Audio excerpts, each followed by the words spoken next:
We're beginning tonight with a story we just learned a few hours ago, a story that amazed us. Last night in this show, we told you about how the Podesta Group, a lobbying firm co-founded by Hillary Clinton's campaign chairman John Podesta and his brother Tony, had been sucked into independent counsel Robert Mueller's investigation of alleged Russian interference in American politics. Before last night's show was even over, we got an email from a man with direct personal knowledge of that story. The man, whose name we can't reveal for the time being, is a former senior employee of the Podesta Group. He worked there for years. He said he was motivated to contact us by the disgust he felt watching media coverage of the Russia story. Not only were most reporters getting it wrong, he said, they were getting it backward. The Russians were, in fact, deeply involved in American politics, but the real story had almost nothing to do with the 2016 presidential campaign. Well, intrigued, we agreed to meet with that source today. He just left our offices here in Washington a couple of hours ago. The story he told us is astonishing. We'll be following up on it, confirming more of it, and bringing you details throughout this week and after. But first, here's an overview of what he told us. Media reports describe Paul Manafort as a central figure in the Russia investigation due to the several months he spent as Donald Trump's campaign chairman. According to our source, that's only half true.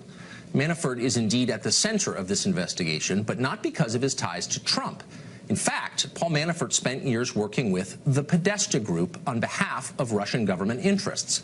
That relationship extends back to at least 2011, when our source claims Manafort had dinner in Washington with both Podestas, Tony and John. In the years following, our source says he saw Paul Manafort in the Podesta Group offices, quote, all the time, at least once a month. Manafort was not there to socialize. He was representing Russian business and political interests who sought to influence Capitol Hill, Hillary Clinton's State Department, and the Obama administration.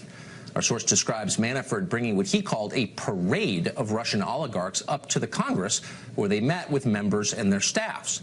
But the central effort to extend Russian influence was focused on the executive branch, the Obama administration.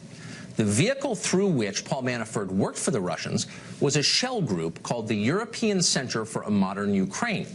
Now, the group supposedly was based in Belgium, but it had no actual offices there. It had, in fact, only 2 employees, both of them based in Ukraine.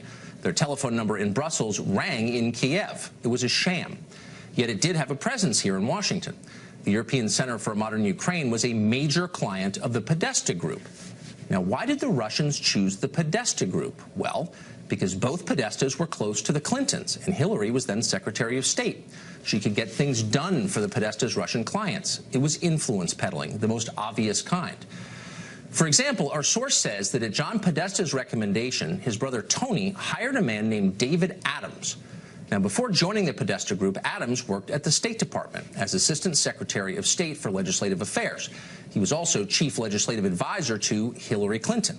As part of his job, Adams personally briefed Hillary Clinton every day. He aided in the confirmation of at least 122 political nominees at State.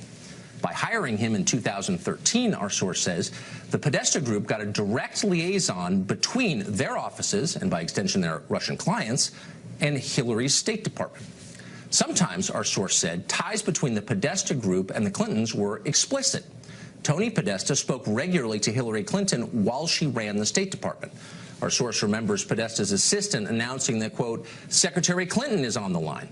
At one point in either 2013 or maybe early 2014, our source says a meeting was held that included both Tony Podesta and a representative of the Clinton Foundation. The explicit subject of that meeting? How to assist Uranium One. That's the Russian-owned company that controls 20% of American uranium production, and whose board members gave more than $100 million to the Clinton Foundation. As our source put it, quote, Tony Podesta was basically part of the Clinton Foundation. Now, apparently there was not a lot of pretending about this internally at the Podesta Group. According to our source, Manafort was clear, crystal clear, that Russia wanted to cultivate ties to Hillary Clinton in the belief she was likely to become president. These links to Hillary were apparently quite valuable to the Russian.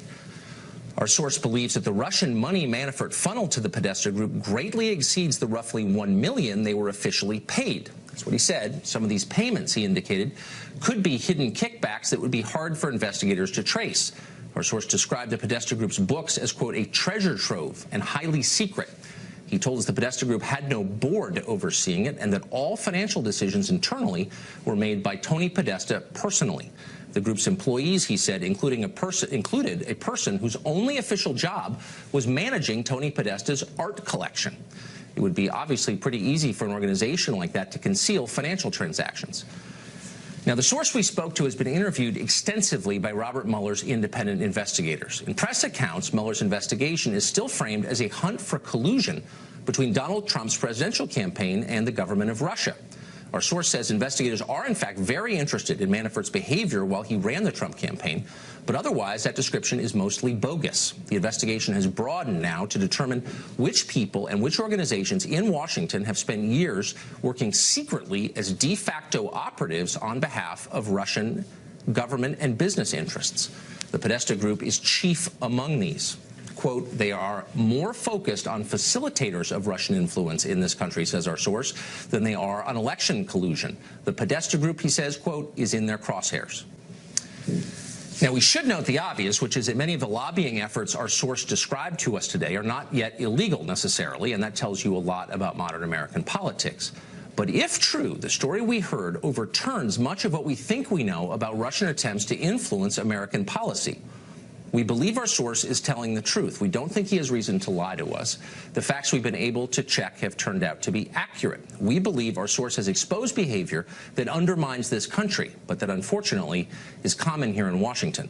We plan to proceed carefully as we report this out, but we will proceed, bringing you everything we find.